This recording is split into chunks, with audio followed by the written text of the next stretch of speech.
ఒక గ్రామంలో రామయ్య అనే రైతు ఉండేవాడు. అతనికి చిన్న పొలం మాత్రమే ఉండేది. అయినా అతను చాలా కష్టపడి పనిచేసేవాడు. ఉదయం వెలుతురు పడకముందే లేచి పొలానికి వెళ్ళి నీరు పెట్టి మొక్కలు చూసుకొని సాయంత్రం వరకు శ్రమించేవాడు. పక్కనే ఉన్న పెద్ద రైతు మాత్రం అతన్ని ఎప్పుడూ హేళన చేసేవాడు. ఇంత చిన్న పొలం కోసం అంత కష్టపడటం ఎందుకు అని ఎగతాళి చేసేవాడు. ఒక సంవత్సరం భారీ వర్షాలొచ్చాయి. పెద్ద పొలాల్లో పంటలు నీటిలో మునిగి పాడయ్యాయి.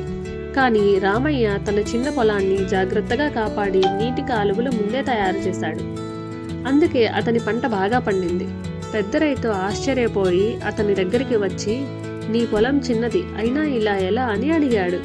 రామయ్య నవ్వుతూ సమాధానం చెప్పాడు, పొలం పెద్దదా చిన్నదా అన్నది కాదు, మనం పెట్టే శ్రమ పట్టుదలే మన విజయానికి కారణం. దీనిలోని నీతి ఏంటంటే పరిమాణం కాదు, పట్టుదలే విజయాన్ని నిర్ణయిస్తుంది.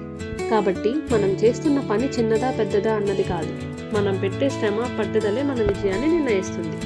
నా కథ మీకు నచ్చినట్లయితే like, share and subscribe to my channel.